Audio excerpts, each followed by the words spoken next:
world is made of language. The ability to control language imparts another capability, the control of reality itself. Language creates reality. We are enslaved by the linguistic assignments of our culture. An alteration of language can transform our apprehension of the universe, so said Benjamin Lee Whorf. Reality is not independent from our description of it. Words wield the power to shape reality. As quantum mechanics has established itself and new theories have emerged, we are required to abandon the distinction between information and reality. Digital physics sees everything as information. From this perspective, it can be said that the history of the universe is, in effect, a huge and ongoing quantum computation.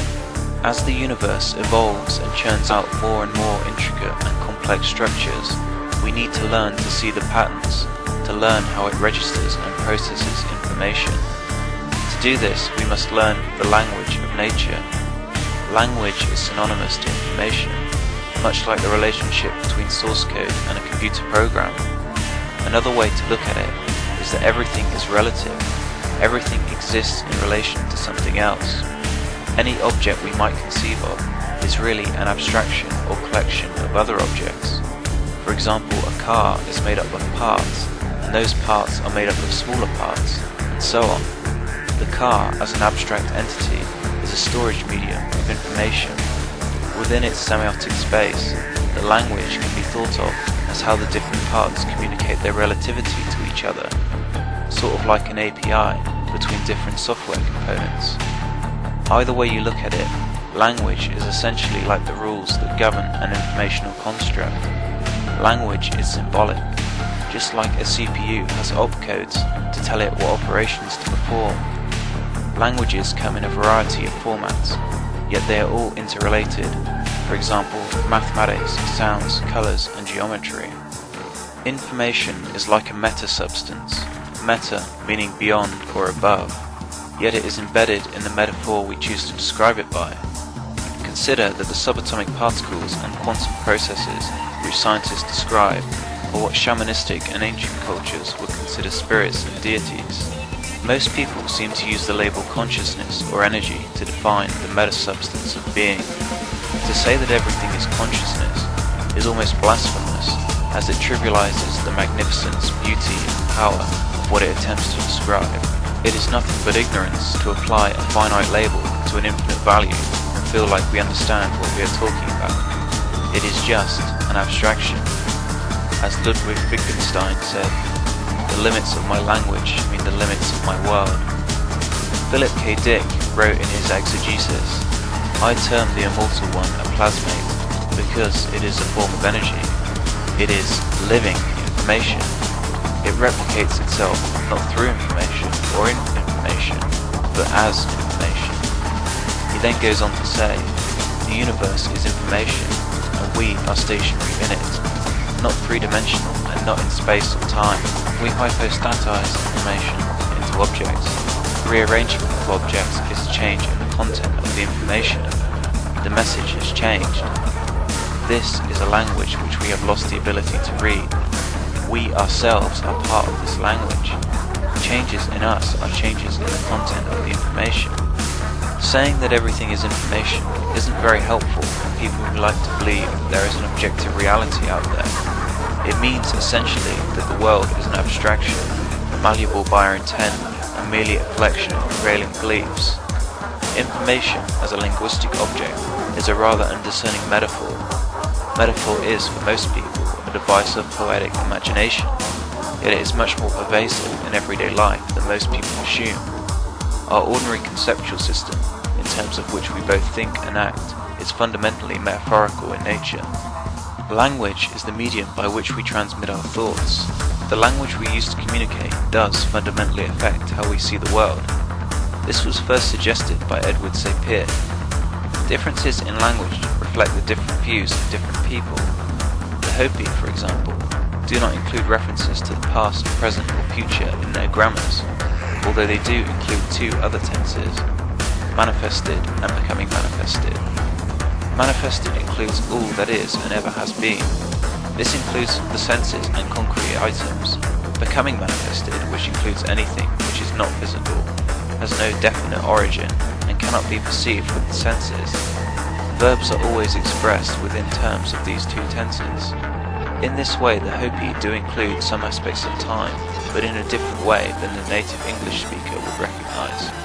Another example of ethno-linguistics is with regards to spatial orientation using cardinal directions. For example, a person may think at a sunset when facing north that their left leg is their west leg, whereas if they were facing south, their right leg would be their west leg. As further example of linguistic relativity, in one study, German and Spanish speakers were asked to describe objects having opposite gender assignment. The descriptions they gave differed in a way predicted by grammatical gender. For example, when asked to describe a key, a word that is masculine in German and feminine in Spanish, the German speakers were more likely to use words like hard, heavy, jagged, metal, serrated, and useful, whereas the Spanish speakers were more likely to say golden, intricate, little, lovely, shiny, and tiny. This still might seem like a hard thing to comprehend. Sure, we might be talking about the same thing, but describing it differently. But a tennis ball is always going to be a tennis ball, right? Unfortunately, it isn't as simple as that. As people like Robert Anton Wilson point out, the only reality we know is the one we interpret through our nervous system. Whilst I have no academic background in linguistics, I feel that studying the relationship between language and reality is instrumental to being able to think at higher levels and finer degrees of logic and reasoning. After all, language is literally the bridge for the psyche to telepathically communicate with itself. Ludwig Wittgenstein believed that the foundation of language and linguistic meaning is the very basis of philosophy. In order for two people to understand each other and communicate effectively, they must both share a similar set of associations within a linguistic landscape built up from their experiences. Words occupy a semiotic space. Words are symbols that refer not to things, but to our ideas about things. No word refers simply to one idea, but to a range of ideas, conceptualized as a space. Within this space are a number of acceptable definitions of the word, the more acceptable being nearer the center and the less acceptable closer to the edge. When is a tree not a tree? When it's a tree. George Gurdjieff remarked that we live in a circle of the confusion of tongues and suggested we need to build a language upon the principles of relativity in order to introduce relativity into all concepts and therefore make it possible to determine the angle of thought. This analogy of geometric communication is something which Wittgenstein also reiterated. In order for a picture to represent a certain fact, it must in some way possess the same logical structure as the fact. Therefore, linguistic expression can be seen as a form of geometric projection. Language may change in its form of projection, but the logical structure of the expression is the unchanging geometric relationship. The analogy of a sphere of connectiveness is also similar to the analogy I gave earlier of a car being made of parts and subparts that communicate or interface with each other. Our evolution as a species depends on the evolution of our language. As Terence McKenna said, we can only move as fast as the evolution of our language. E' is a subset of the English language that was inspired by Alfred Korzybski's work on general semantics.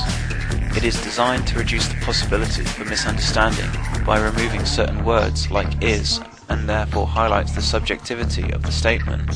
For example, in English, Beethoven is better than Mozart can be rewritten in E' as, in my present mixed state of musical education and ignorance, Beethoven seems better than Mozart to me. What may seem like linguistic anality is actually quite effective at demonstrating how ambiguous and abstract language really is. It also shows how much we assume is implied within the words we speak. Another example could be, it is raining. Where is the it that would, according to the statement, be doing the raining? A more logical statement would be, rain is going on. Unfortunately, most people take language for granted and don't give much thought to its logical comprehension or how it affects them. As Heidegger said, man acts as though he were the shaper and master of language, while in fact language remains the master of man. The things that you know are the things that you can apprehend linguistically. The things that you don't know linguistically are the things that can't be seen. Therein lies the principle of ineffability.